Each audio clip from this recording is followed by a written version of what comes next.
Olá a todos, meu nome é Júlia Valentini, eu sou aluna de pós-graduação na Unicamp e atual tesoureira do capítulo estudantil SPE Unicamp. Primeiramente, muito obrigada pela presença de todos que estão acompanhando as nossas atividades ao longo dessa semana. Eu gostaria de lembrá-los que as inscrições para o minicurso de Python se encerram hoje à meia-noite. O minicurso ocorrerá nos dias 21 e 22 de outubro. Amanhã iniciaremos mais um dia de workshop com uma palestra sobre o estudo de análogos fraturados e karstificados, aplicação na indústria de petróleo, com a Caroline Cesarin. Às 10h45, teremos uma palestra sobre o desafio no planejamento de poços em Peregrino, com a Ana Carolina Estevanato, da Equinor. E às 13h30, a gente dá início ao nosso primeiro dia do minicurso de Programação e Python com o Caio Araújo. E para finalizar, às 18 horas, teremos uma mesa redonda do Núcleo Win Brasil Unicamp, que abordará o tema Mulheres no Setor Energético e a relevância de grupos femininos. O capítulo SPE Unicamp tem como missão disseminar e trocar conhecimentos técnicos do setor de oil and gas, estabelecendo um efetivo contato entre o meio acadêmico da Unicamp e a indústria, e fornecer oportunidade para que os membros associados aperfeiçoem e ampliem suas competências. É com esse intuito que foi criado o Workshop de Petróleo da Unicamp, que chega à sua 13ª edição. Desde a primeira edição do evento, em 2008, muito foi construído gestão a gestão, e muitos foram os participantes, organizadores e parcerias que já passaram por aqui. Então, é parte da nossa gestão agradecer a todas as outras gestões que já contribuíram no crescimento do workshop e do capítulo em si, nesses mais de 30 anos de atuação. Meu muito obrigada. Antes de iniciarmos, eu gostaria de fazer alguns lembretes para o público. Gostaríamos de agradecer ao nosso patrocinador master, a Repsol Sinopec Brasil. A empresa é a grande incentivadora do nosso tradicional workshop e possibilitará a realização de uma experiência incrível para você que está acompanhando o nosso evento. A Repsol Sinopec Brasil é uma companhia brasileira de exploração e produção de petróleo e parte do grupo Repsol. A empresa ocupa posição estratégica na área de maior potencial do pré-sal brasileiro, com atividades na Bacia de Santos e Campos. E também, de igual tamanho, gostaria de agradecer a todos os outros nossos apoiadores que, na forma de infraestrutura, colaboraram com o planejamento do evento. São eles a E3S Oil and Gas, o IBP, Instituto Brasileiro de Petróleo e Gás, a CMG, ao Centro de Estudos de Petróleo da Unicamp, CEPETRO, e a SPS Seção Brasil. Seguindo com os avisos, todas as opiniões nesse evento referem-se apenas às opiniões dos palestrantes e participantes, e não de suas respectivas empresas ou mesmo do capítulo. Além disso, caso haja qualquer alusão de caráter discriminatório ou referência à discriminação social, de gênero ou raça, os participantes ficarão cientes de que serão imediatamente avisados. Não se esqueça de ficar atento ao chat. Através dele, nos enviem suas dúvidas, que a nossa convidada irá respondê-las assim que possível. No chat também serão disponibilizados o link para o formulário de presença àqueles que desejam um certificado. Como teremos um intervalo, 2 links serão disponibilizados, um na primeira parte do minicurso e o outro na segunda. Entretanto, não iremos interromper a palestra para notificar. Não se esqueça de nos seguir no Instagram, @SPEUnicamp, para que você acompanhe nossas atividades, além de ter acesso a informações de qualidade. Aproveite e marque o nosso perfil ao compartilhar que você está acompanhando o nosso evento. Agora sim, para iniciar de vez o nosso minicurso, eu gostaria de apresentar a nossa convidada. Ao introduzi-la, gostaria de já deixar a palavra aberta para a mesma complementar e iniciarmos a apresentação. A Marina Miele é bacharel em Engenharia de Controle e Automação pelo Instituto Federal Fluminense e pós-graduada em Engenharia de Petróleo e Gás com ênfase em perfuração de poços pela Universidade Federal Fluminense. Foi estagiária na Petrobras no setor de equipamentos submarinos, tradutora, intérprete e instrutora em diferentes cursos de segurança e gerenciamento de grandes emergências, e desde 2015 atua na área de controle de poços. Atualmente é instrutora de Well Control para certificações IADC e IWCF e gerente de treinamentos na América Latina pela Wild Well Control Superior Energy Services. Gostaria de passar a palavra para a Marina e agradecer por aceitar o nosso convite. Obrigada, Júlia. Boa noite a todos. Primeiramente, queria agradecer também pelo convite. Como eu sempre falo nas palestras, quem já assistiu alguma palestra minha, vou ser um pouco repetitiva nisso, mas eu acho que controle de poços é um assunto muito pouco comentado, infelizmente, mas tão importante para a segurança das nossas operações. Então, é sempre um prazer receber esses convites nas universidades, principalmente, e falar um pouco desse assunto, matar a curiosidade de alguns, porque às vezes é um assunto muito velado também, né? Porque é muito específico da área de perfuração e de workover, mas acho sempre relevante trazer em pauta esse tipo de assunto. E, mais uma vez, obrigada pelo convite. Vou compartilhar a minha tela. Me confirmem, por gentileza, se vocês conseguem visualizar a minha apresentação. Conseguimos sim. Obrigada. E eu queria comentar com os que estão assistindo, pedir, caso vocês se sintam à vontade, podem abrir a câmera, podem falar, usar o microfone para interagir mesmo, podem interagir pelo chat. É um curso, não é uma palestra necessariamente, então eu gostaria muito da interação de vocês, da participação de vocês. São mais do que bem-vindos para participar. Inclusive, a gente vai ter uma atividade depois para fazer, então vai ser legal ter essa interação. Vou cobrar, tem cálculo para fazer, então vamos participar ativamente. Conto com a participação de vocês.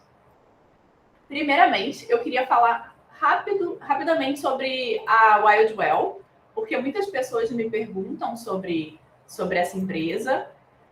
E, na verdade, aos que não conhecem, né, a Wild Well foi fundada em 1975 e atua diretamente na área de controle de poços. Em 2001, a gente começou a ter uma maior visualização aqui no Brasil, apesar de já termos contratos com alguns clientes aqui no Brasil há muitos anos. Em 2001, a Wild Well foi adquirida pela Superior Energy e temos um espaço físico em Macaé e no Rio. Então, a gente começou uma atuação mais ampla aqui no Brasil nesse ano. Em relação à nossa atuação mundial, a Wild Well é responsável por mais de 80% dos incidentes de blowout e controle de poços no mundo.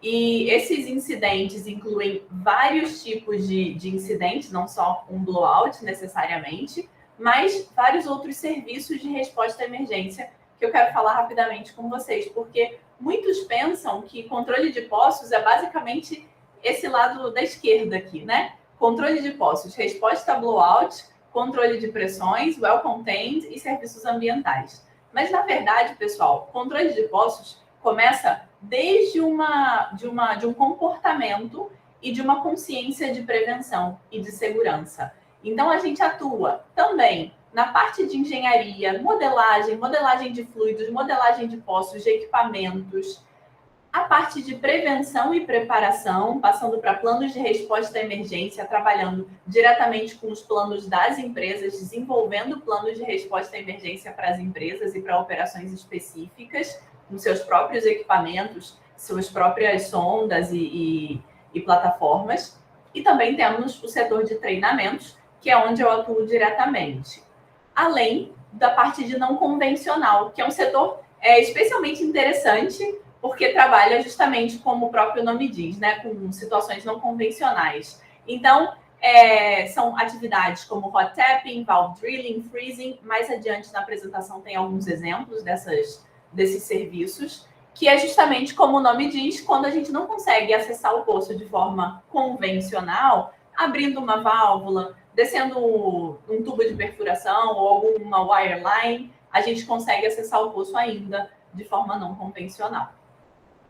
Falando um pouquinho da parte de treinamentos, as nossas certificações principais são IADC e WCF, e a gente faz também treinamentos a bordo, treinamentos especializados, mas vou focar bastante no IADC e no WCF. Queria saber de vocês, podem usar o chat para interagir. Se vocês conhecem o IADC, conhecem o IWCF, já ouviram falar dessas certificações antes?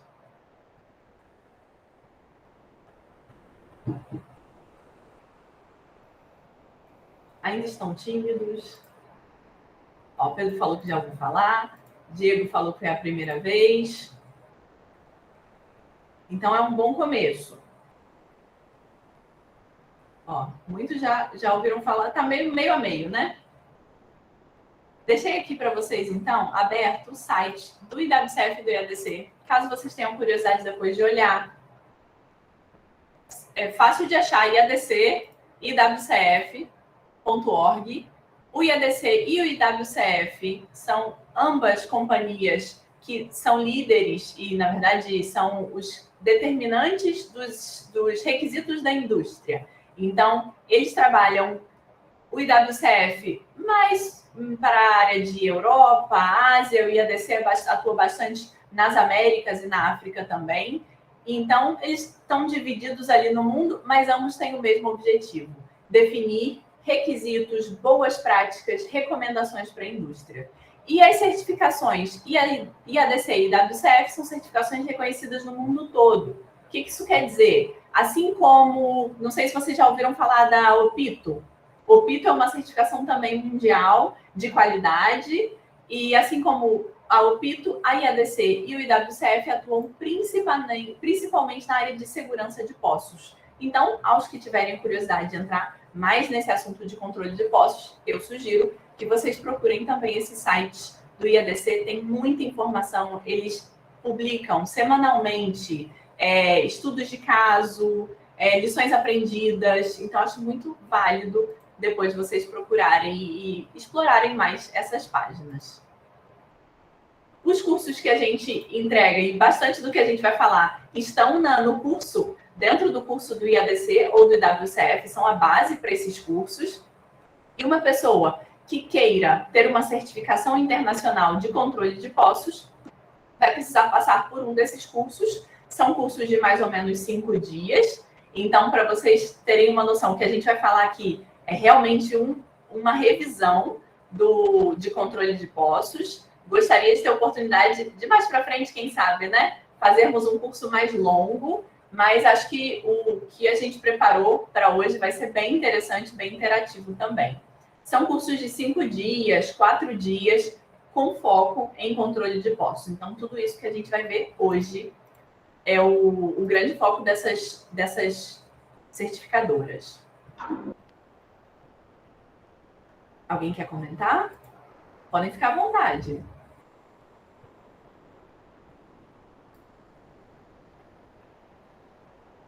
Bom, continuando então. Hoje a gente vai falar sobre controle de poços e fatores humanos.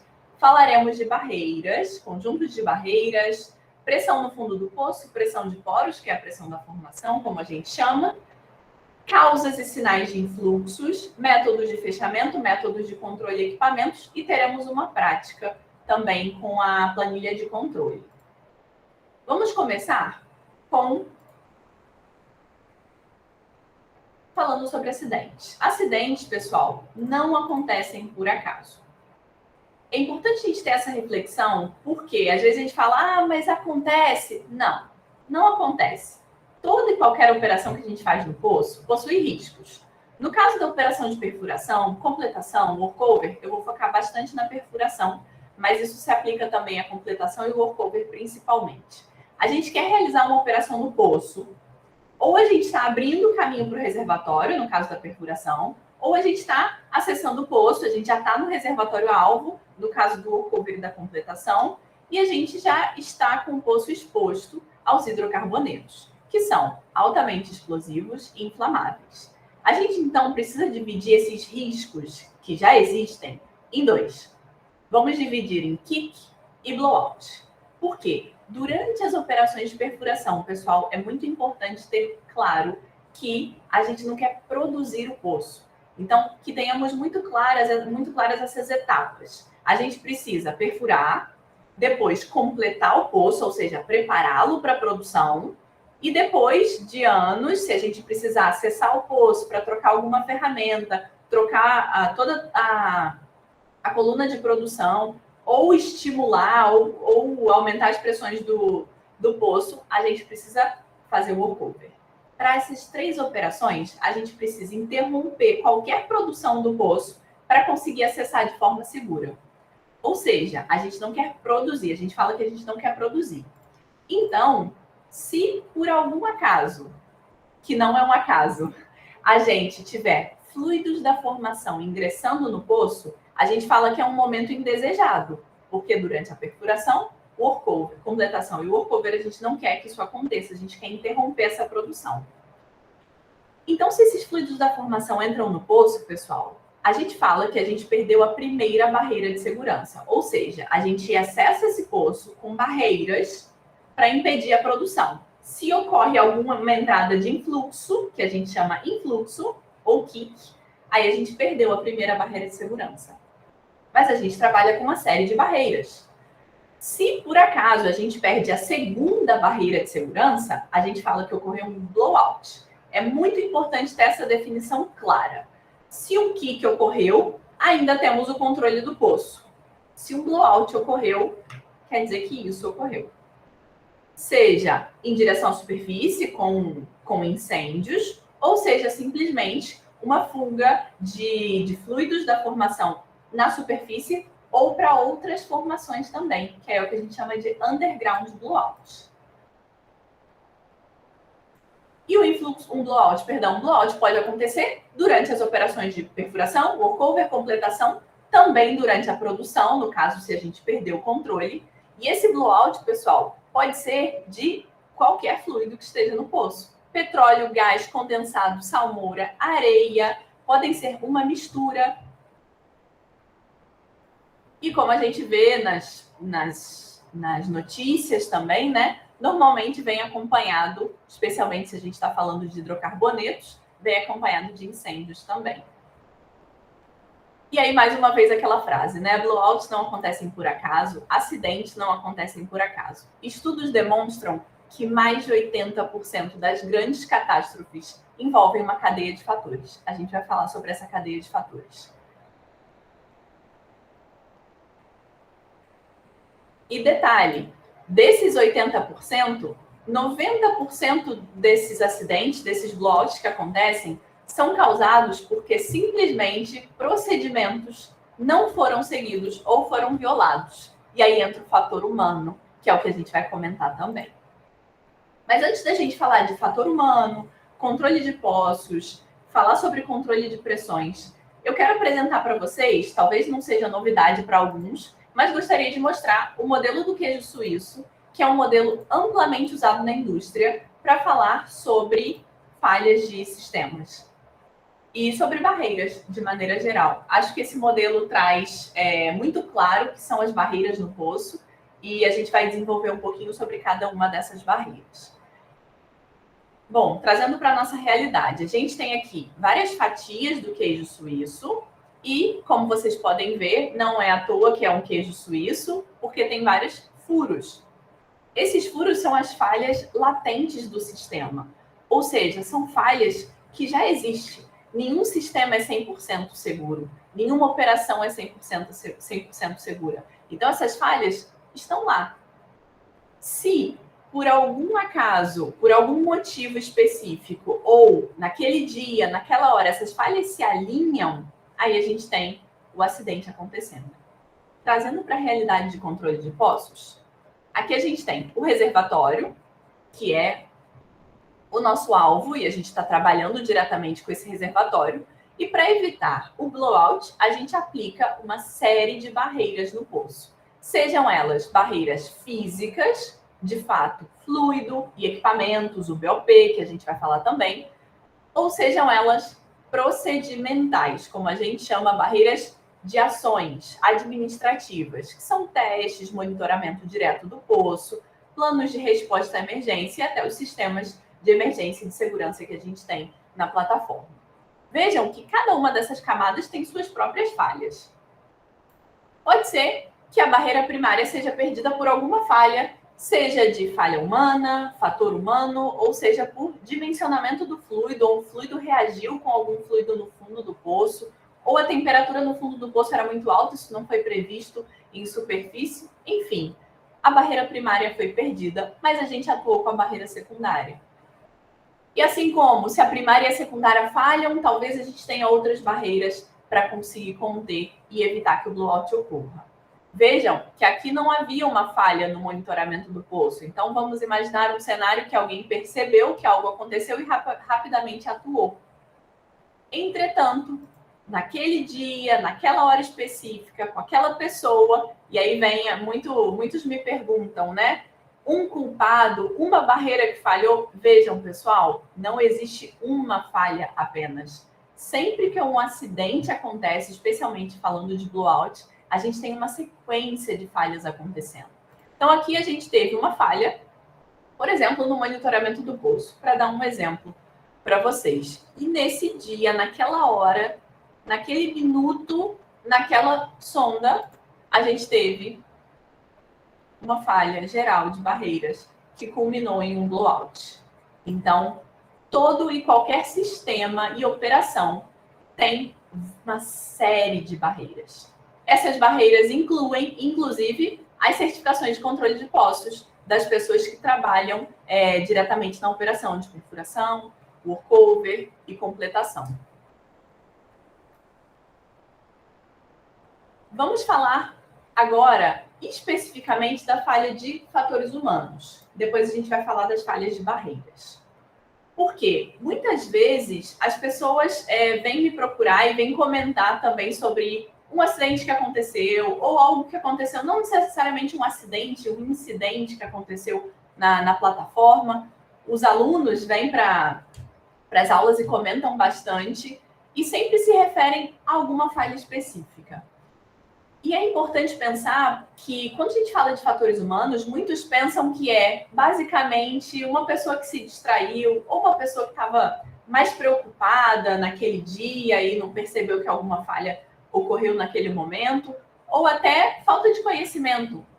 Mas, na verdade, pessoal, fatores humanos engloba muito mais do que isso. Não é simplesmente uma pessoa que se distraiu. O fator humano envolve fatores tecnológicos, organizacionais e de trabalho, assim como as características humanas individuais, aí já vem na parte do indivíduo mesmo, que afetam a forma como as pessoas fazem o trabalho e lidam com diferentes cenários, inclusive cenários de emergência. Agora, os fatores humanos também envolvem a competência e o comportamento, mas também o design e a funcionalidade do equipamento, e também a estrutura organizacional. Tudo isso tem a ver com fatores humanos. Então, fatores humanos, quando a gente fala de fatores humanos, a gente está falando de abordagem da pessoa, a abordagem do sistema também. Vamos entender das duas perspectivas. Quando a gente fala de fatores humanos com a abordagem da pessoa, a gente está falando de atos inseguros, erros, violações das pessoas que estão ali na linha de frente da operação. Entretanto, a gente também tem a abordagem do sistema, que são não somente as condições sobre as quais as pessoas trabalham, mas também um exemplo muito claro disso seria o próprio controle do BOP, que é o sistema de fechamento do poço. Ele tem que ser fácil de ser utilizado para que uma pessoa, num cenário de emergência, não cometa erros naquele momento de nervosismo, de urgência para fechar o poço. Então, a abordagem do sistema está aí também. O quão fácil o equipamento é de ser usado, ou quão fácil uma operação é realizada para evitar os erros das abordagens das pessoas que estão trabalhando na linha de frente. Tudo isso é fator humano. Além das condições latentes, que a gente já comentou mais cedo, né? Que podem permanecer latentes durante anos. E, às vezes, elas são latentes, inclusive eu falo com muitos alunos, né? Vocês falam bastante de incidentes, acidentes e coisas que aconteceram. Mas existem erros que vocês cometem que ninguém nunca vai saber ou nunca vai aparecer tão claramente porque são condições latentes. Estavam ali, foram cometidos pontualmente e alguma outra barreira conseguiu proteger, digamos, a outra sequência de barreiras do sistema. Alguém perguntou aqui, Marina, nesse caso de controle de poço, é comum utilizar uma visualização de barreiras através de um bow-tie para gerenciar melhor o risco? Com certeza. São justamente os modelos mais utilizados na indústria de controle de poços, Diego, o sistema de bow-tie.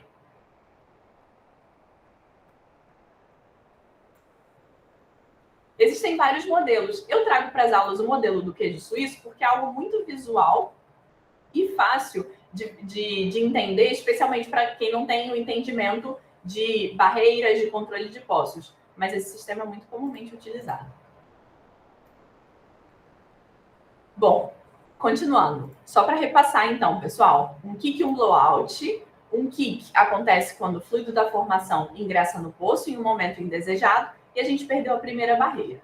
E um blowout, quando a gente perdeu a segunda, aí a gente já perdeu o controle, digamos assim.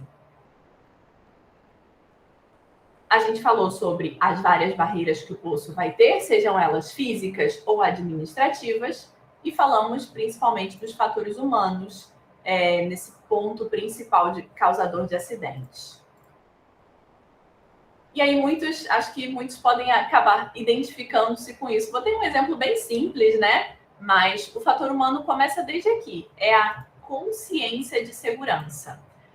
E uns têm mais apurada, outros têm menos apurada. Mas eu tenho uma boa notícia para vocês. É totalmente treinável. Queria perguntar para vocês, e aí vocês podem usar o chat ou até o microfone para comentar. Quero saber de vocês o que vocês acham que seriam alguns dos fatores humanos que causam acidentes. Aqui tem uma lista com vários, mas eu queria começar por vocês. Quais seriam alguns dos fatores humanos que vocês acham que causam acidentes mais comumente?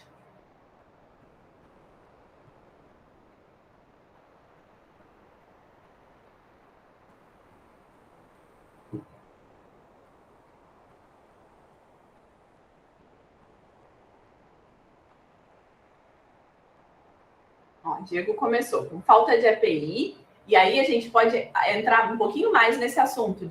Diogo, desculpa, acho que eu estou te chamando de Diego desde o começo, né? Diogo, falta de EPI, a gente pode entrar no detalhe ainda, não só falta do equipamento, mas equipamento inadequado, que não é apropriado para aquele indivíduo, até porque o nome é EPI, né? Equipamento de proteção individual. E aí entra a falta de conhecimento do próprio manuseio do EPI. Isso também é muito comum, então a gente pode englobar todas essas falhas nessa parte de falta de EPI. Pedro colocou erro de manobras durante a operação de produção e perfuração também. Na verdade, essa é a causa mais comum de kicks. Excesso de confiança, sim, problemas pessoais. Imagina, pessoal, vocês estão numa plataforma, agora ainda mais com a Covid, né? Que as pessoas, muitas empresas têm diferentes formas de quarentena, mas você passa ainda mais tempo longe de casa, né? Não seguir os procedimentos de operação de segurança, perfeito. Excesso de confiança, de novo. Não usar o EPI porque trabalha muito tempo no meio de trabalho. Ah, isso nunca aconteceu comigo. São as falhas latentes. Não aconteceu até agora porque você não encontrou outras falhas latentes se alinhando com a sua. Mas se um dia você encontrar, isso que você sempre fez vai dar errado. É o que eu falo para todo mundo e muitos alunos também comentam. Pessoal, cada poço é um indivíduo. Você não pode tratar uma operação igual a outra, mesmo que você já tenha feito isso 1000 vezes, porque cada poço é um indivíduo. Treinamento inadequado, perfeito. Falta de treinamento. Quantas vezes a gente fala, né? O curso de controle de poços é dado a cada 2 anos, é renovado a cada 2 anos. Mas se você não usa aquele conhecimento diretamente, e felizmente você não usa, né? Vamos pensar assim, quer dizer que você não teve um influxo, não teve que controlar, você vai acabar esquecendo. Se você não revisar de tempos em tempos, a cada 2 anos você vai fazer um treinamento novo, digamos. Porque você acaba esquecendo. Falta de capacitação dos técnicos, instrução, saúde mental, pressão, falhas, não apontar o incidente. Boa. Muitas pessoas, isso é uma consciência, né? Uma atitude que a gente trabalha muito na área de segurança, que é a autoridade para parar o trabalho. E qualquer um tem autoridade para parar qualquer trabalho que pense que seja inseguro. Aqui coloquei alguns outros. É o excesso de confiança que alguns de vocês falaram. Minha segurança não é um valor fundamental para mim. Vocês acreditam que isso é um fator muito comum? Transferência de culpa, atitude de inferioridade, competitividade, complacência, falta de cuidado, tudo isso, pessoal. E além do que vocês já comentaram, né? São fatores humanos, além dos fatores do sistema que a gente comentou, que aí entraria mais na parte de não saber utilizar um equipamento que não é tão fácil de manusear. Agora, vejam só, a gente tem uma várias pessoas aqui. Quantos participantes a gente tem? Acho que mais de 15 pessoas já entraram. E quero saber de vocês, tem uma interação interessante para a gente fazer agora. Quando a gente fala de fatores humanos, cada pessoa que está aqui, nós temos 15 pessoas. São 15 universos diferentes. Cada pessoa vai sair dessa palestra e vai pensar alguma coisa diferente. Vai absorver alguma coisa diferente. Vai entender e vai levar adiante alguma coisa diferente. Porque vocês são influenciados pela experiência de vocês, pelo conhecimento prévio que vocês têm e pelo que vocês já viveram. E cada um de vocês viveu algo diferente até hoje. Então, eu queria treinar com vocês um pouquinho, treinar não, conhecer um pouquinho da percepção de vocês. É um jogo, mas é interessante. Dá para ver que tem uma animação na tela? Eu queria saber de vocês, podem colocar no chat também, para qual lado a bailarina está girando. Se é no sentido horário ou no sentido anti-horário.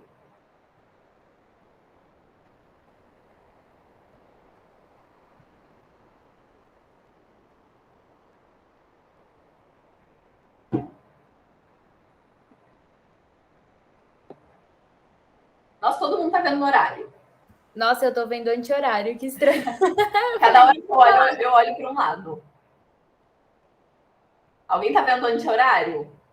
Ajuda aí, gente. Ó, a Júlia falou que tá vendo anti-horário. Acho que só a Júlia e eu, então. E agora?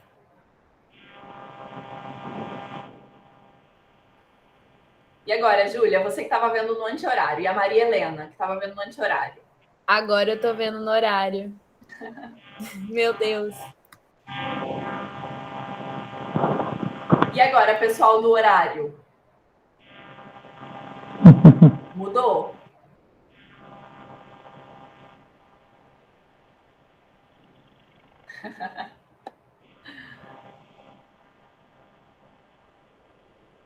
Muito bom, né?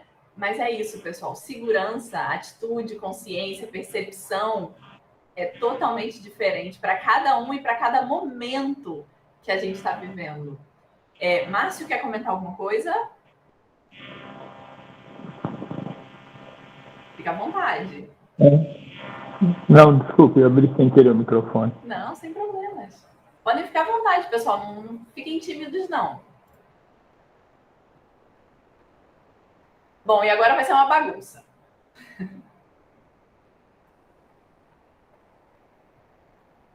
Aí, dependendo de qual lado você olhar, você vai mudar de lado, vai começar a ver em outro sentido.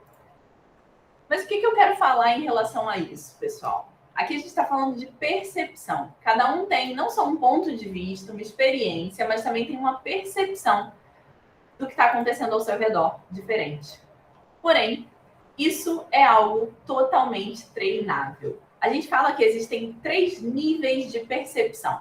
Tem a percepção nível 1, que a gente chama de percepção, porque quando a gente traduz para o inglês, muda um pouquinho, né? Traduzir como percepção, esse nível 1. A interpretação como nível 2 e a projeção como nível 3.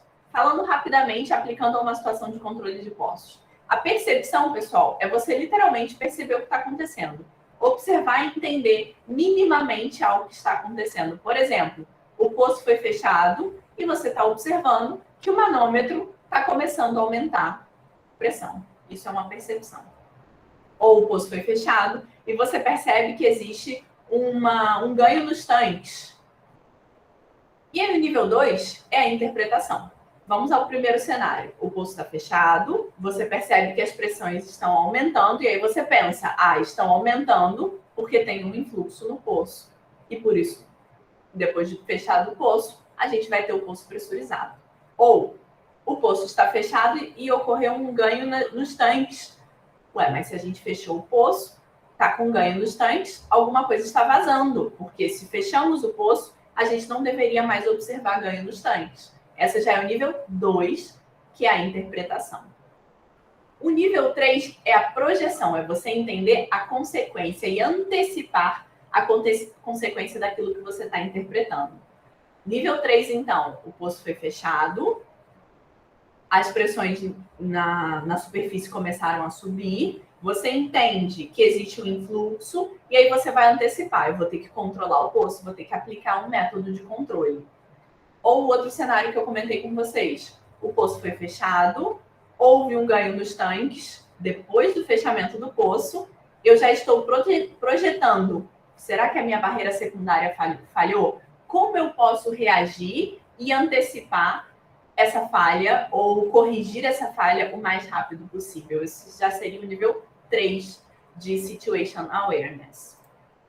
E tudo isso é trabalhável, é treinável. Então, a gente precisa, claro, entender que nós temos um viés, que é o que vocês falaram anteriormente. Cada um tem uma experiência e vai ter uma percepção. Como a gente fez a brincadeira da bailarina. Cada um teve uma percepção. Alguns viram horário, alguns viram anti-horário. E isso vem do que a gente chama de viés. Tem vários tipos de vieses, mas a gente enfatiza muito mais o viés cognitivo, que é o da percepção.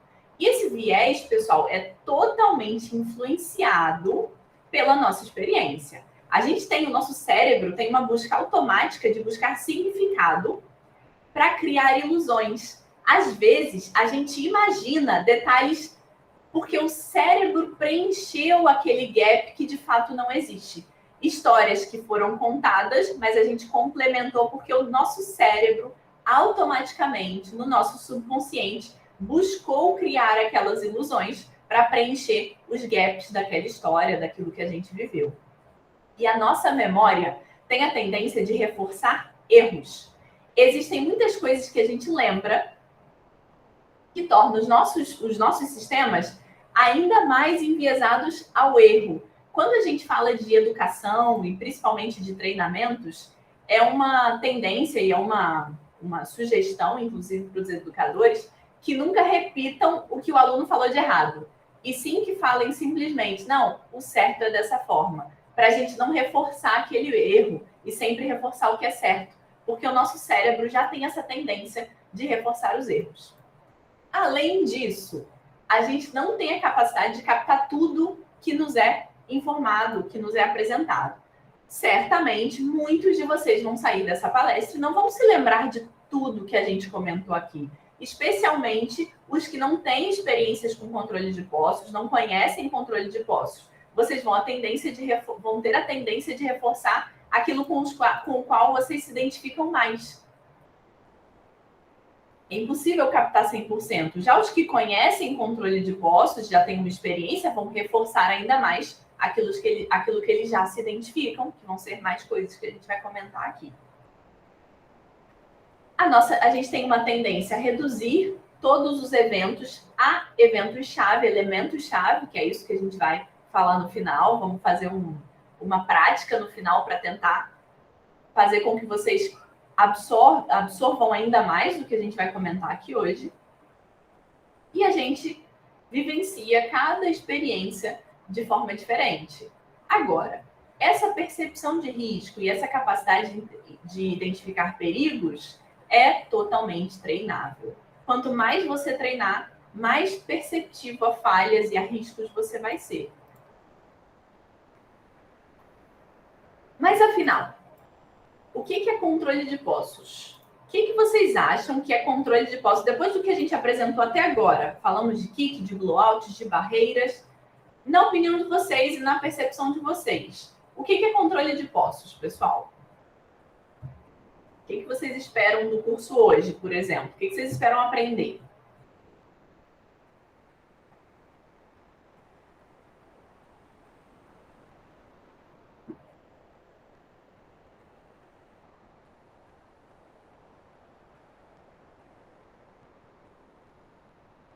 Nada, né? Entendi. Agora começou a aparecer para mim. Evitar e prevenir um kick. Ó, o William já começou bem, já me ganhou, William. Evitar, já começou a palavra-chave.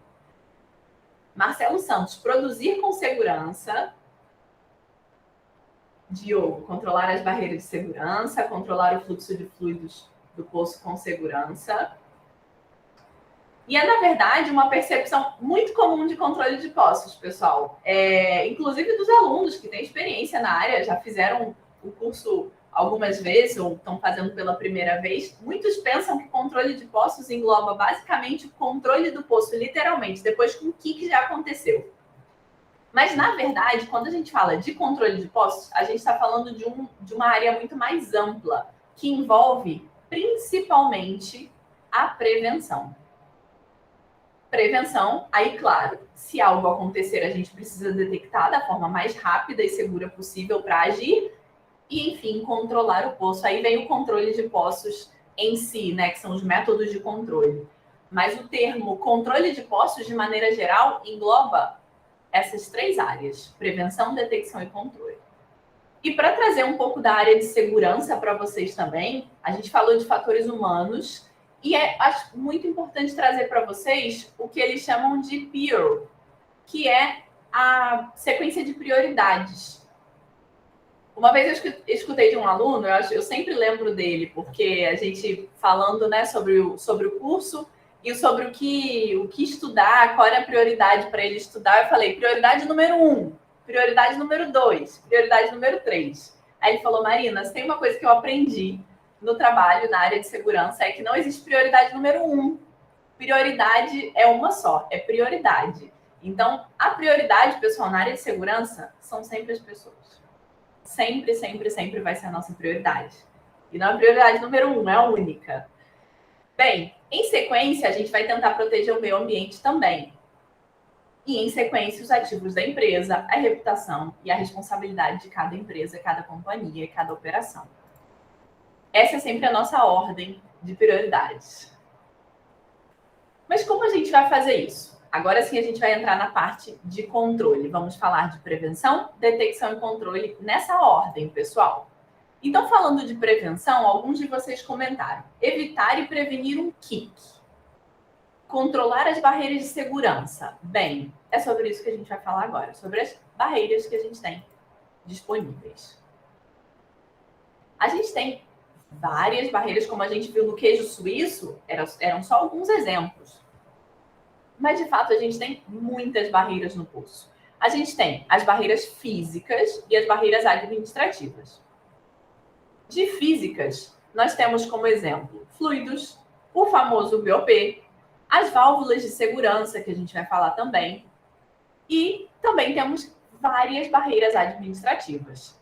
E aqui eu coloquei só algumas, pessoal, mas eu poderia passar para vocês slides e mais slides de exemplos de barreiras administrativas, porque são muitas. Desde o monitoramento do poço, e aí vem da responsabilidade de cada membro da equipe, até os testes que a gente faz com cada barreira, testes de função, testes de pressão, métodos de fechamento, a prática e até os simulados, os drills que a gente fazem parte das barreiras administrativas, planos de controle de poços, os treinamentos de well control também são parte das barreiras administrativas. Qualquer, como eu falo para todo mundo, para ficar fácil de associar, qualquer ação tomada de forma a monitorar, verificar ou comprovar uma barreira é uma barreira administrativa.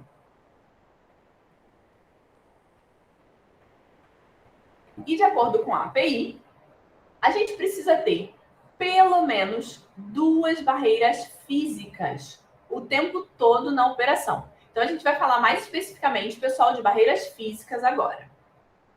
Essas barreiras físicas são divididas em uma hierarquia. Hierarquia de barreiras é justamente a ordem. Lembra que a gente falou de kick, de blowout, barreira primária e secundária? Chegamos nesse tópico agora. A barreira primária vai ser aquela usada durante as operações normais. Vai estar ali o tempo todo. E a gente usa mais comumente o fluido como barreira primária. Existem outras categorias de barreiras primárias, pessoal, se a gente está fazendo uma operação com pressão no poço, uma operação de snubbing, de coil tubing, de wireline. Isso vai variar bastante, mas a gente vai fazer um exemplo simples aqui de perfuração convencional, especialmente no MPD também, já varia essa barreira primária, não vai ser só o fluido que vai ser a barreira primária. Mas vamos fazer um exemplo convencional de perfuração fluido, então, muitos chamam de lama, né, que é o fluido de perfuração, ou até a salmoura, no caso da completação workover. Bem, vamos de fluido de perfuração como barreira primária, exemplo principal. E se esse fluido de perfuração não tiver uma característica, uma propriedade específica que seja suficiente para atuar como barreira primária? A gente vai ter um influxo entrando no poço. Se esse fluxo entrar no poço, a gente precisa atuar com a barreira secundária, que vai ser usada como suporte durante essas operações. Aqui, já quero que vocês lembrem-se que é o BOP, porque muitos falam do BOP, mas a gente não consegue fechar o poço se a gente não tiver válvulas de segurança. A gente fala muito do BOP, mas é importante lembrar que o BOP fecha ao redor da coluna. A gente também precisa fechar o interior da coluna, então muitos se esquecem que barreira secundária não é só o BOP, é o BOP mais as válvulas de segurança. E aqui a gente tem também um exemplo de barreira emergencial. Essa barreira, pessoal, não é requerida como obrigatória pela API, mas existem companhias que trabalham com ela atuando o tempo todo e existem... Atuando o tempo todo, não, perdão. Disponíveis o tempo todo e existem companhias que não têm essas barreiras disponíveis o tempo todo no local, que eu quero dizer. Ela é utilizada em situações de emergência e existem vários, porque, pessoal, se a barreira secundária falhou, a barreira secundária, inclusive a API chama de envelope, porque é todo um conjunto de barreiras. Pode falhar o BOP, mas também pode falhar na cabeça do poço, pode falhar no revestimento, na cimentação, lá embaixo no fundo do poço, a própria formação pode fraturar. Então, qual vai ser a barreira emergencial? Depende. Essa barreira emergencial pode variar de acordo com cada situação, com cada falha que ocorrer da barreira secundária. Então, por isso que é difícil ter uma barreira terciária, emergencial, o tempo todo disponível na locação, porque um exemplo de barreira emergencial que eu vou dar para vocês pode não ser a barreira necessária para uma operação específica. Alguém perguntou, quando ocorre um underground blowout? Um underground blowout, vamos voltar na definição de blowout rapidinho? Aqui. Um kick é quando o fluido da formação entra no poço, pela primeira vez, digamos, né? E um blowout é quando a gente perde a segunda barreira. Quando a gente perde a segunda barreira, Diego, os fluidos da formação ou chegaram à superfície, aí é um blowout, como a gente está vendo aqui, ou os fluidos da formação ingressaram em outras formações. Nesse caso, é um underground blowout. E esses fluidos vão fraturando outras formações e podem acabar alcançando a superfície ao redor do poço, ou podem acabar simplesmente contaminando outras zonas, mas ainda são underground blowouts. Então, voltando à nossa hierarquia de barreiras, vou dar um exemplo para vocês de quando o BOP falha, que é quando a gente usa o capping system. Aqui a gente tem um BOP que está vazando, não foi eficaz em fechar, seja por qualquer problema de hidráulica, o próprio BOP não selou, não foi o suficiente, a pressão do poço excedeu essa pressão do equipamento, que não deveria ocorrer. Aqui a gente tem as cisalhantes, que vão cortar o riser, para que o nosso sistema de capping possa atuar em cima desse BOP. O sistema de capping, pessoal, é um sistema como um BOP muito grande, para vocês terem dimensão do tamanho, né? É um BOP muito grande que contém anular, gaveta, linhas de choque e kill, da mesma forma, para acessar o poço. Mas é um sistema de emergência. Outras formas de acessar o poço. Aqui estão os exemplos não convencionais. A gente tem o valve drilling, tem o hot tapping. Vejam só, essas válvulas, elas não podem ser abertas mais. Elas já estão extremamente corroídas. Perdão.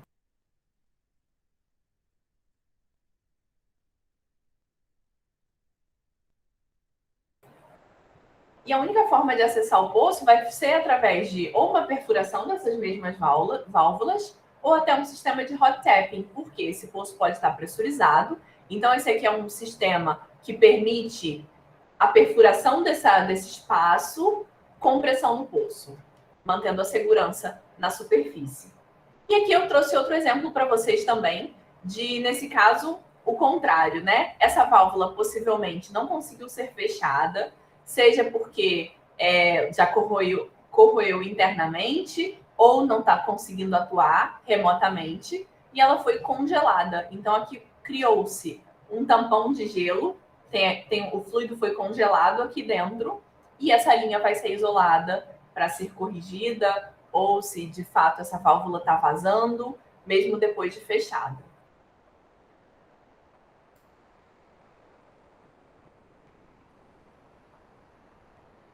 Falando de barreiras, então, voltemos às... Não entendo porque está voltando o slide, mas enfim, volto aqui. Voltando à hierarquia de barreiras. A gente vai falar, então, primeiro de barreiras primárias e depois de barreiras secundárias. A gente vai falar nessa sequência. A barreira primária, como a gente comentou, são os fluidos. E como esses fluidos funcionam como uma barreira? A gente tem o reservatório, pressão da formação, pressão de poros, fluidos da formação tentando entrar no poço, ingressando no poço com pressão do reservatório. Dentro do poço, vejam só, a gente tem que ter uma coluna hidrostática que seja suficientemente pesada para exercer essa pressão contra os fluidos da formação e impedir que eles ingressem no poço. Aqui a gente fala muito de densidade de fluido, pessoal, mas o fluido é um elemento do poço extremamente complexo, que envolve várias outras funções, como limpeza de cascalhos, limpeza de maneira geral do poço. O fluido tem que ser capaz de manter os sólidos em suspensão, esses cascalhos, que a gente produz à medida que a gente vai perfurando. Mas se a gente desliga a bomba, a tendência desses cascalhos, desses sólidos, é decantar no fundo. E aí, se decantam no fundo com a broca no fundo, vai ocorrer um aprisionamento de ferramenta. Então, esse fluido tem que ter o que a gente chama de força-gel, para conseguir manter os sólidos em suspensão, que ele vira meio que uma gelatina, né? Para manter os sólidos em suspensão. E depois que a gente volta a aquecer e circular, esse fluido vai voltar a circular, voltar ao estado líquido, digamos, vai conseguir exercer as outras funções de limpeza. Ao mesmo tempo, ele é responsável por resfriar e lubrificar os equipamentos do poço, o fundo do poço, a broca e os equipamentos de fundo. E ele também tem que ser especificado para que não entre em contato com a formação e danifique a formação. Então, controle de corrosão, manter a estabilidade do poço, dentre outras muitas funções. Temos químicos de fluidos aqui, gente? Algum químico de fluido?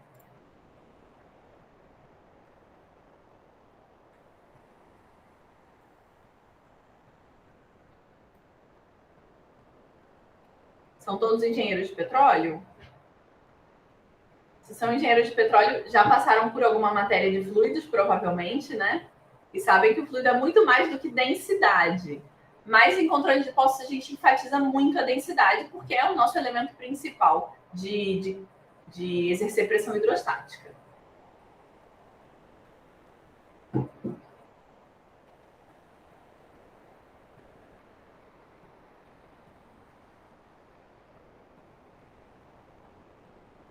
Aqui, para a gente ter uma visualização melhor, é uma plataforma de terra, né? Aqui tem o BOP. O fluido desce pelo interior da coluna, é bombeado pelo interior da coluna e sai pela broca, retornando pelo espaço... vai fazer passo a passo. Saindo da bomba, passando pelas linhas de superfície.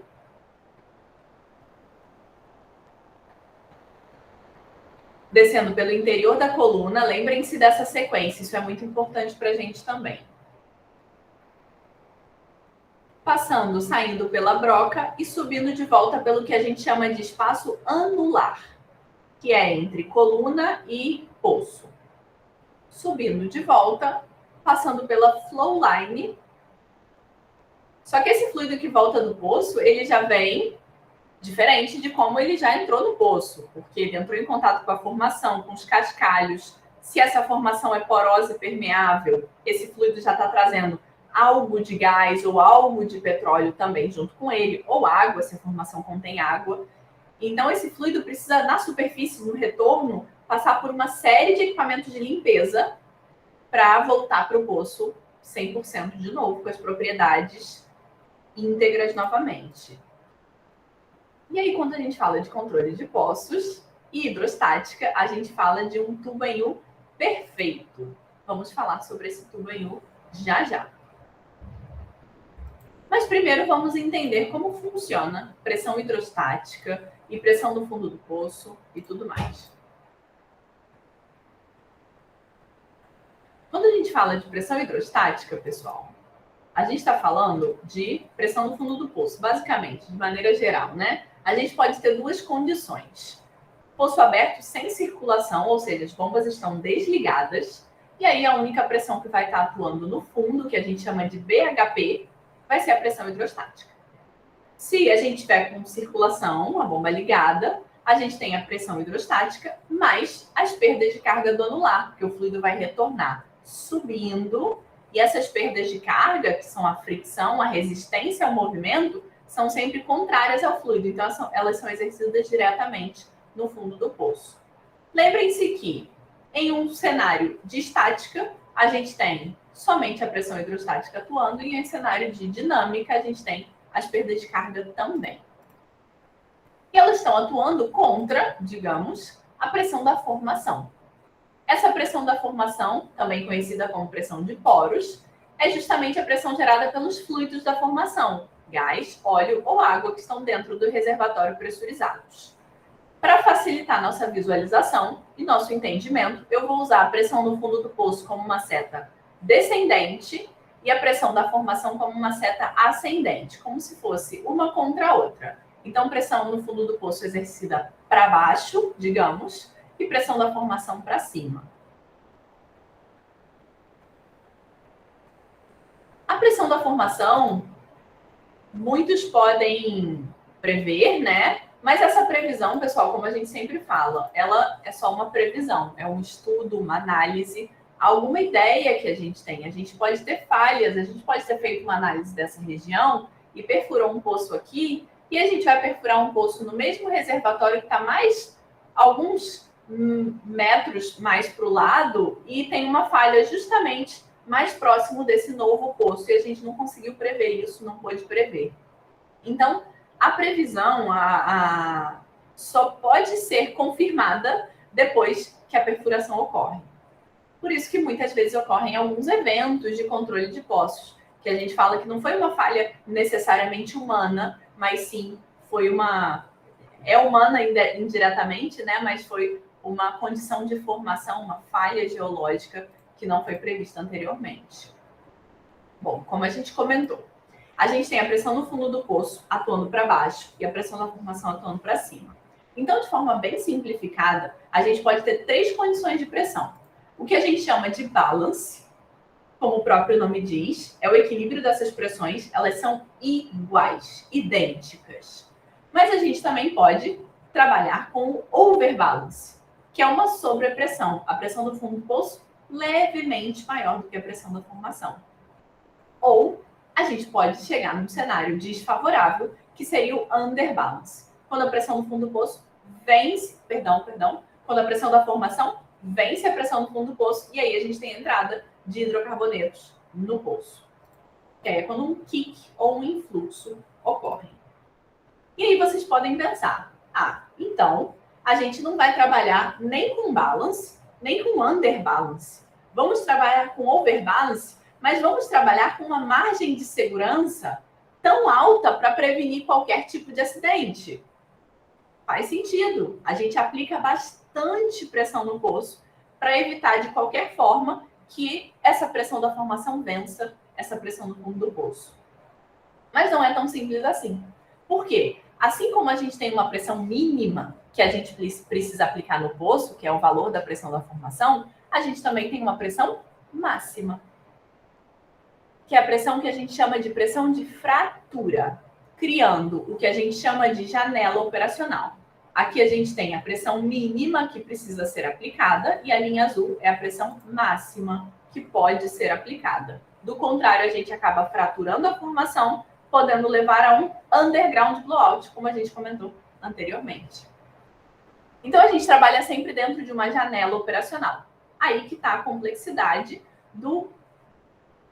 das operações de perfuração, completação e walkover, e principalmente de controle de poço. Muitas vezes essa janela é larga o suficiente para dar mais segurança e tranquilidade, e muitas vezes essa janela é super estreita. O que gera ainda mais, não só tensão, né, mas riscos para a própria operação. E como essa pressão no fundo do poço, que precisa trabalhar sempre dentro dessa janela, como é que essa pressão pode, por exemplo, diminuir durante as operações? Aí é o que a gente fala que são as causas dos influxos. Essa pressão pode diminuir principalmente por fatores humanos. A gente pode ter uma queda na pressão hidrostática por vários motivos. Contaminação do fluido na superfície. Por exemplo, eu estou bombeando, vou falar para vocês, a gente usa uma unidade de densidade que é ppg, libra por galão. Então, eu vou usar essa unidade aqui.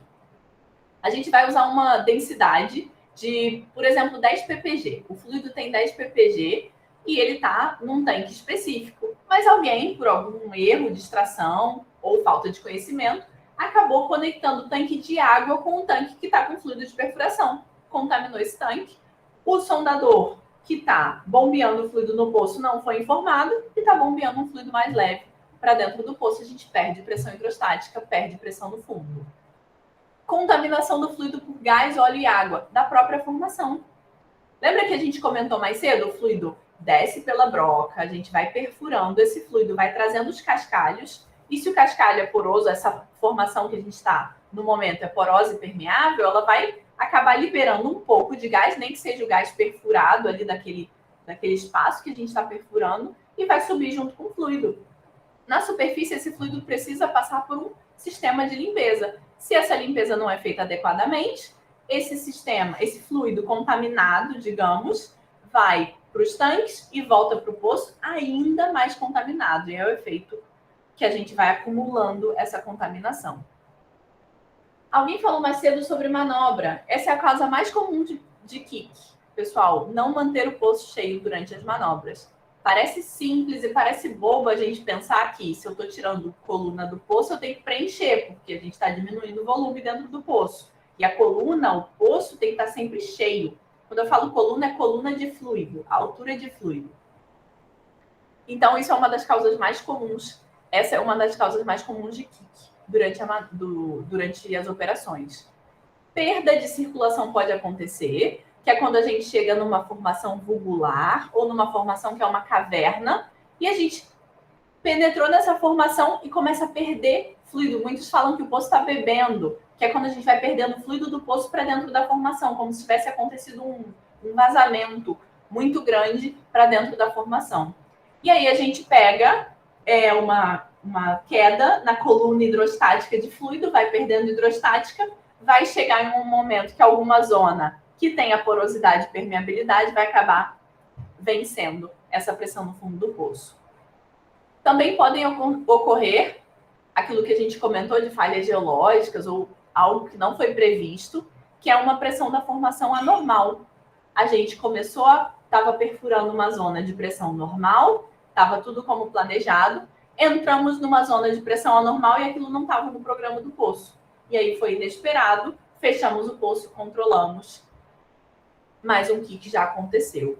E o pistoneio. O pistoneio também é uma das causas mais comuns. Eu acho que é a segunda causa mais comum de kick nas operações de perfuração, principalmente, que é você puxar a coluna ou descer a coluna e acabar ou comprimindo esses fluidos que estão debaixo da coluna ao descer, ou na hora que você puxa a coluna, você acaba succionando os fluidos da formação para dentro do poço. Porque a broca, pessoal, ela tem o diâmetro do poço certinho, porque é a broca que está, de fato, perfurando esse poço. Então, esse movimento pode acabar interferindo nesse pistoneio.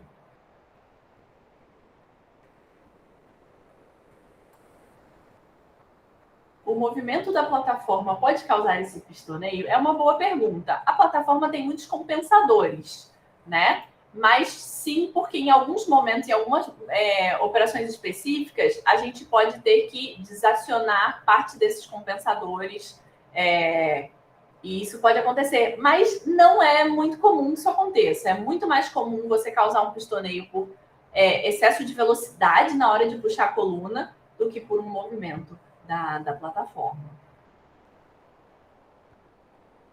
E como que a gente percebe? Porque a gente tem que pensar, pessoal, que tudo que acontece no poço acontece lá embaixo, a milhares de metros de profundidade. Tudo que a gente tem em superfície são indicadores ou sinais indiretos. Ou é um sensor que está lá no fundo, ou são manômetros e sensores que estão aqui na superfície, que mostram para a gente algo que está acontecendo lá embaixo indiretamente. Então, é muito importante que as pessoas que estão trabalhando nessas operações saibam interpretar o que a gente chama de sinais. Influxos acontecem muitas vezes muito rapidamente, mas o poço sempre dá sinais de que algo está acontecendo. Eu gosto de fazer sempre a comparação com a chuva. Às vezes acontece de chover de repente? Sim, mas sempre acontece algum sinal. Ou começou a ventar, ou o céu começou a ficar mais nublado, já não está mais fazendo sol, enfim, a gente consegue perceber sinais de que vai chover. Isso pode acontecer muito rapidamente, ou pode acontecer ao longo de várias horas.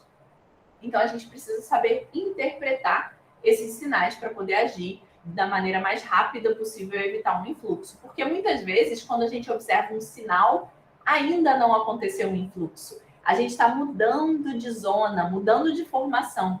E a gente ainda tem tempo para reagir e corrigir.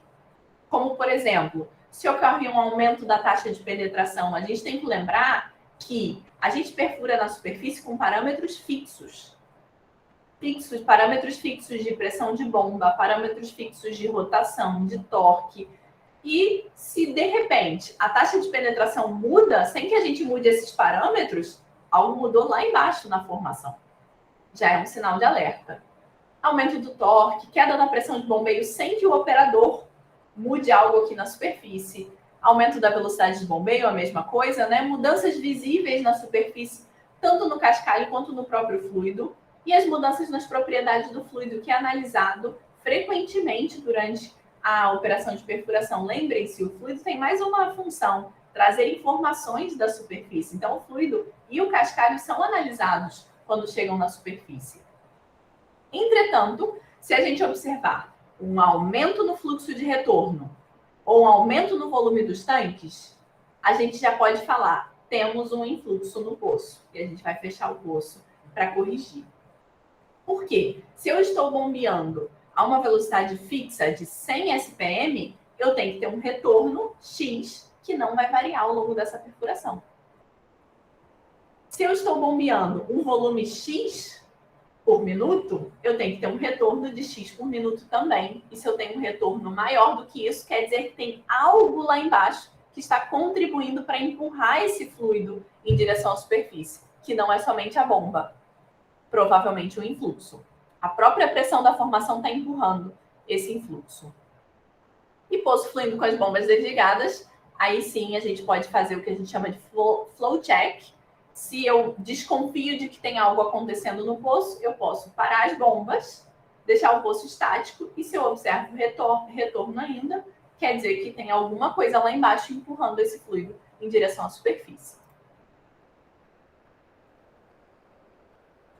E aí vem aqui o procedimento de flow check, que eu trouxe para vocês terem uma ideia de como funciona, né? É sempre recomendado suspender a coluna, nunca deixar a coluna no fundo, porque ainda que o fluido tenha força gel para manter os cascalhos em suspensão, ocorre algo de decantação. Então, a gente sempre suspende a coluna um pouco, para a rotação, para as bombas e observa o poço. Se a gente observar que temos um flow check positivo, que a gente fala, que é quando ocorre fluxo, com as bombas desligadas, aí a gente fecha o poço, fechando o preventor anular, abrindo a HCR, que é a linha lateral, eu vou mostrar para vocês também, e monitora, e aí depois aplica os métodos de controle. Quando o influxo ocorre, a gente observa mais ou menos isso. Vejam só, a gente estava numa situação de underbalance, a pressão da formação venceu, e a gente tem um influxo da formação entrando no poço.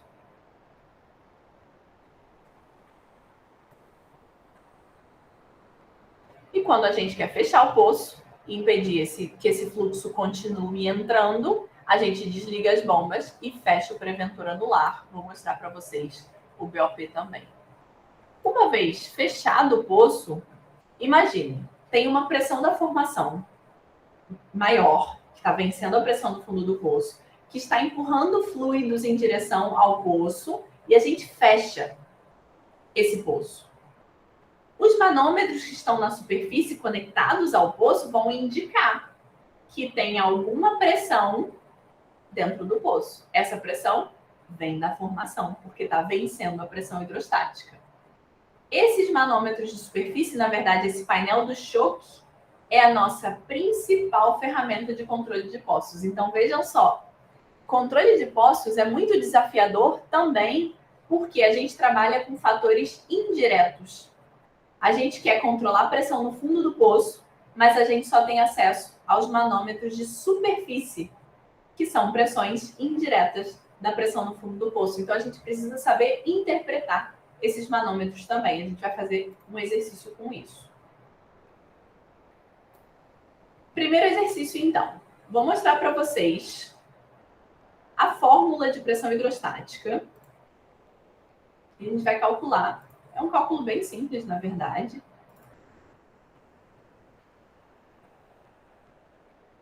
E a fórmula de pressão hidrostática, eu falo para vocês. Vou escrever aqui.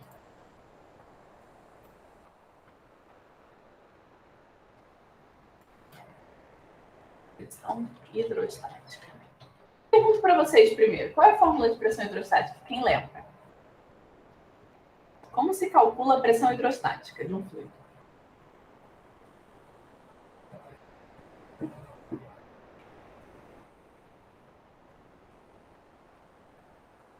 DHG, pronto, fácil. Densidade, gravidade e altura. Então, densidade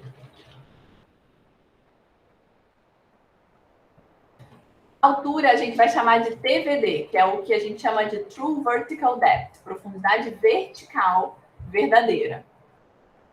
E a gente sempre quer simplificar, né, pessoal? A gente tem a densidade em ppg, libra por galão. A altura, vou usar em metros aqui no nosso exemplo. E a pressão hidrostática em PSI. Está tudo misturado, as unidades estão todas misturadas. Então, a gente usa um fator de conversão que já engloba tudo que a gente precisa para esse cálculo. Então, a gente vai usar o fator de 0,1704. Se eu tenho um fluido, cálculo muito simples. Se eu tenho um fluido de 10 ppg em um poço de 5.000 metros, quanto que dá de pressão hidrostática, pessoal? –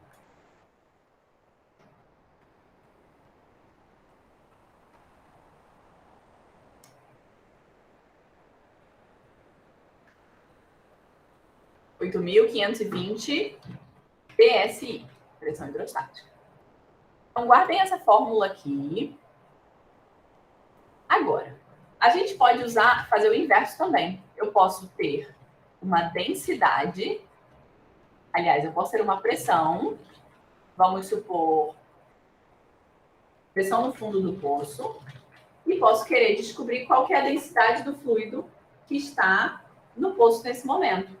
A pressão no fundo do poço, cenário inverso agora, dividida pela TVD, dividida por 0,1704. Aos engenheiros, vamos trocar essa fórmula aqui, né? Pressão no fundo do poço, dividido parênteses, TVD, 0,1704.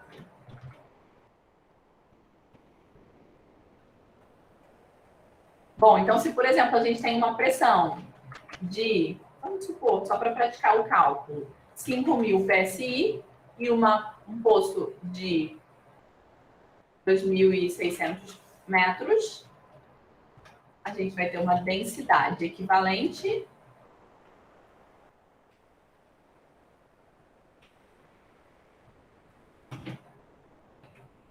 de quanto?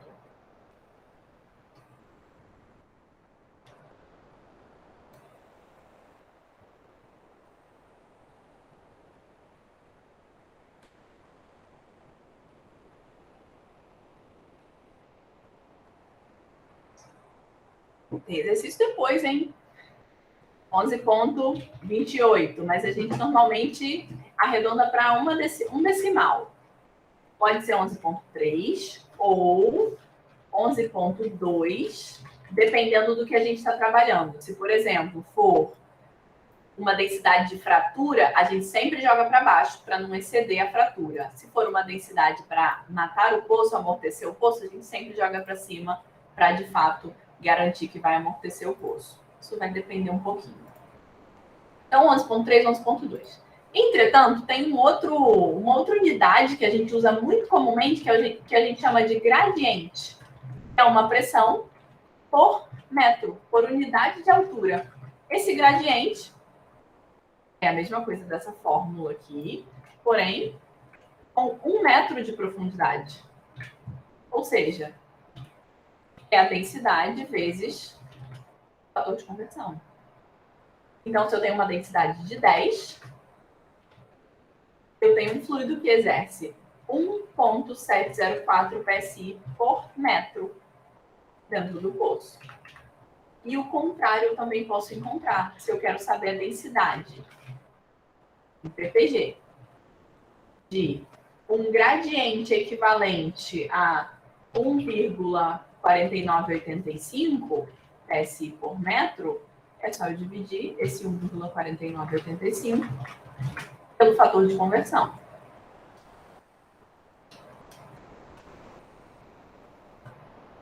R$ 8,7 se for fratura, ou 8,8 se for o arredondamento normal, né?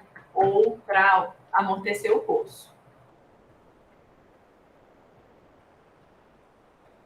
Tranquilos até aí, pessoal? Estamos bem?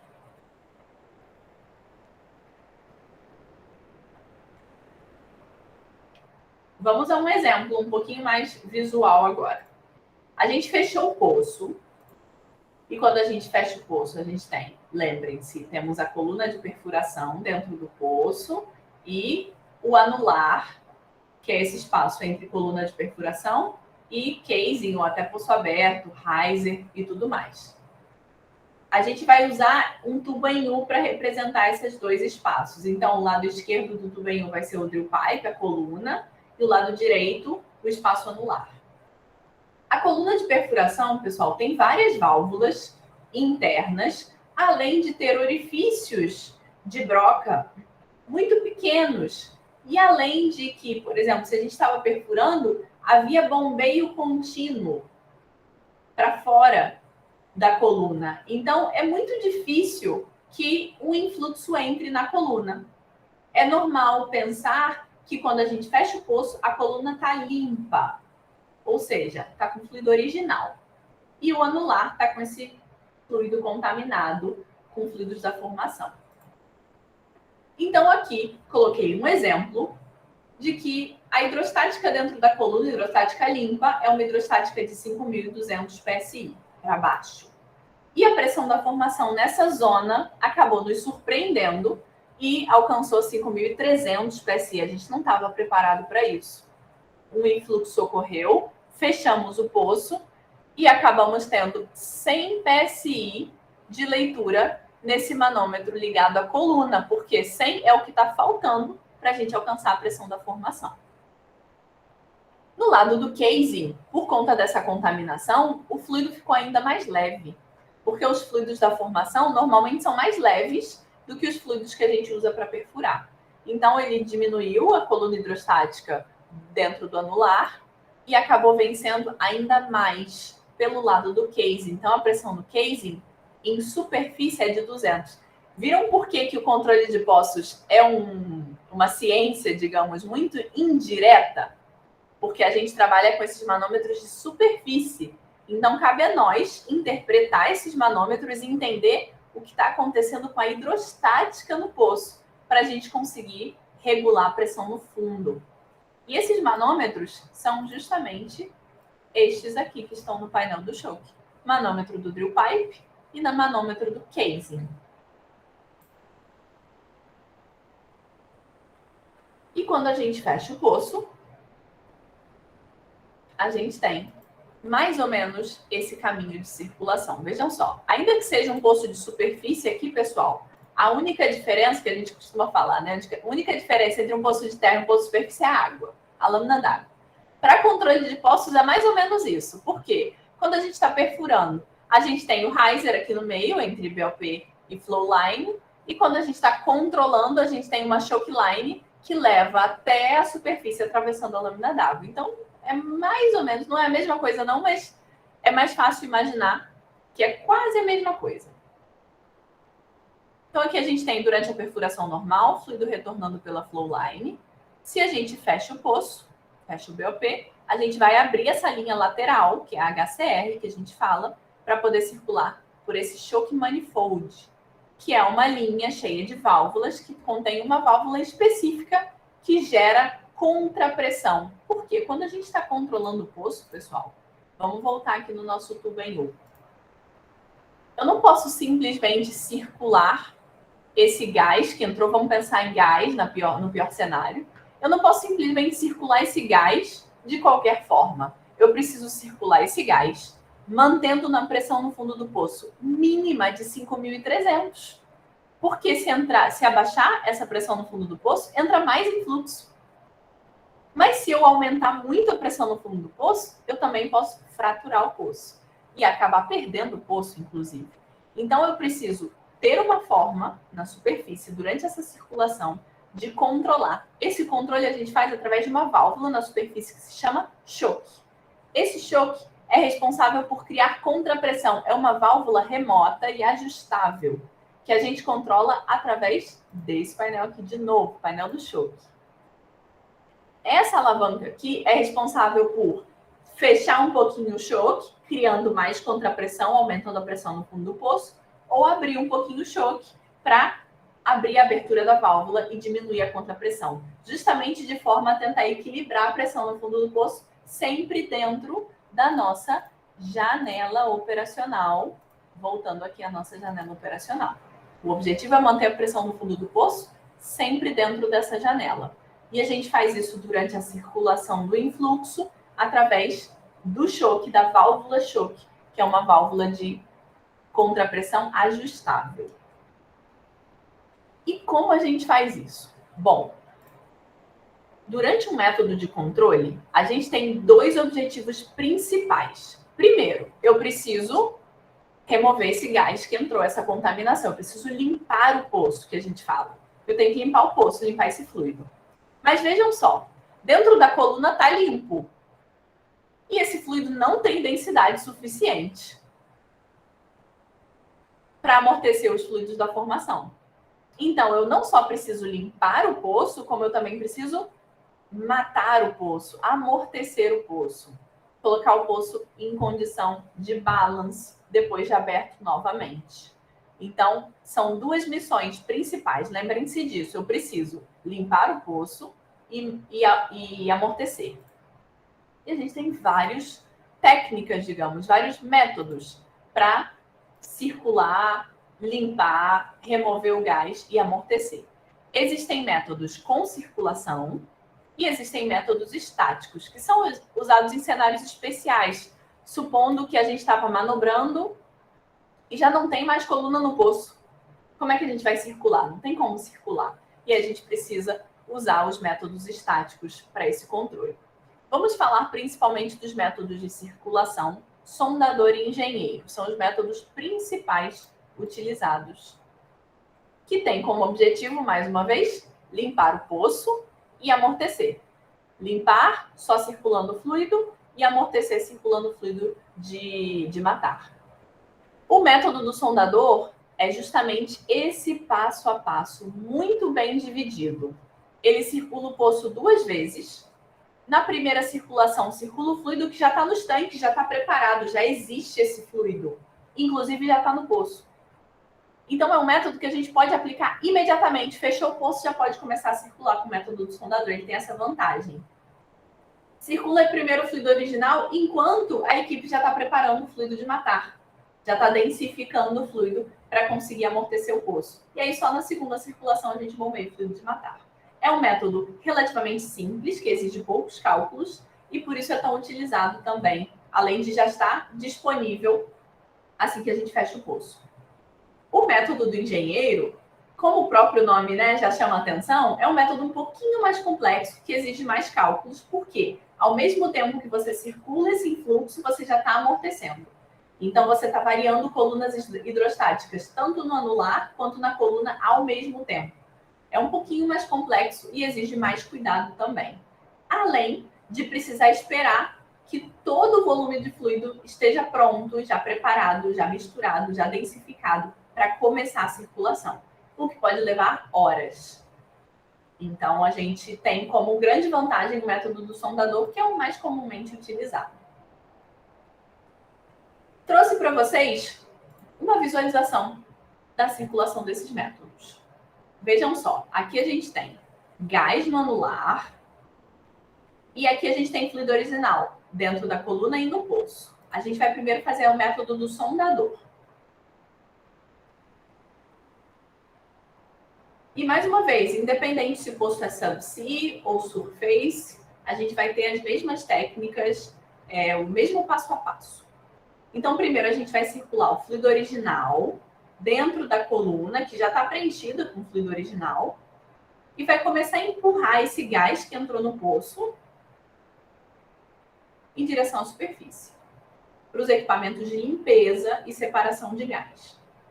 Só que à medida que esse gás é empurrado em direção à superfície, ele vai se expandindo, ele tem um comportamento que vai afetar as pressões no poço, inclusive a pressão no fundo do poço. Por isso, o nosso controle na superfície através do choque é essencial.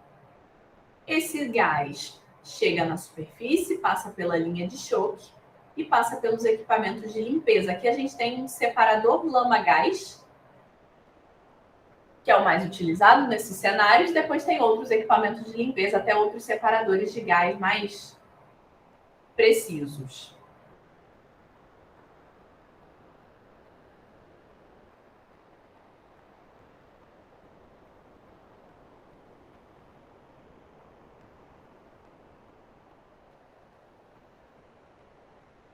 Agora a gente está bombeando fluido de matar, representado por esse fluido um pouquinho mais escuro, que seria o fluido mais denso. E esse já é o método do engenheiro, que a gente circula ao mesmo tempo que já circula o gás em direção à superfície, já está matando o poço com fluido de matar. Ambos os métodos são métodos de pressão no fundo do poço constante. Então, a ideia é, através daqueles manômetros de superfície e da alavanca do choque, da abertura e fechamento do choque, manter a pressão no fundo do poço constante o tempo todo. Constante dentro da janela operacional.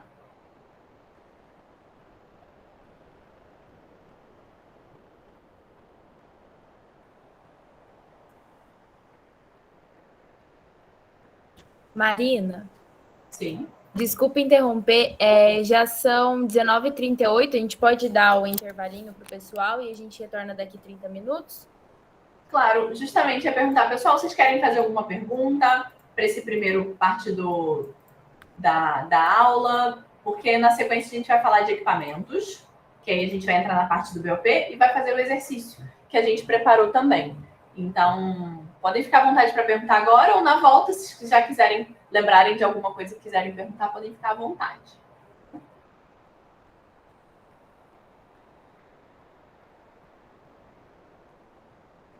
William perguntou, procedimentos são os mesmos para um poço horizontal? De maneira muito genérica, William, são os mesmos, mas o gerenciamento de pressões acaba sendo um pouco mais difícil, porque o poço horizontal, a gente tem a seção horizontal que não apresenta o mesmo comportamento de expansão de gás que a gente tem nos poços verticais. A gente pode ter gás naqueles pockets que o poço acaba criando, isso gera uma não percepção daquele gás naquele local, que ao longo da circulação pode acabar saindo sem a gente perceber, a gente acaba sendo pego de surpresa na superfície.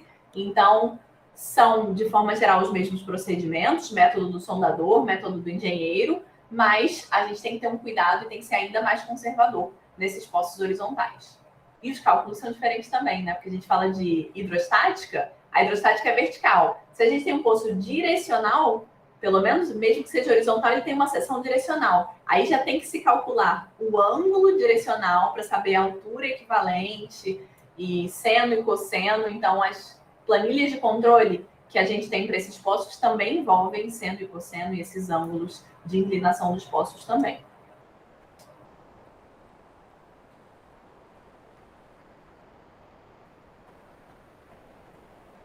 Bom, pessoal, acho que a gente pode fazer um intervalo, então. E ainda volta, se vocês tiverem mais perguntas também, podem ficar à vontade para perguntar, tá bom?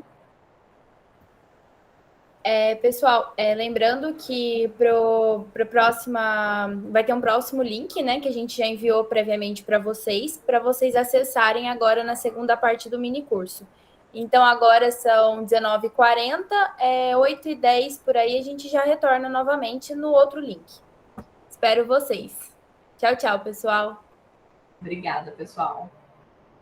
Lembrando para aqueles interessados, né, ficou no chat, então, a lista de presença. Vou também deixar aqui no chat já o link para a próxima, caso fique mais fácil para vocês. Até logo.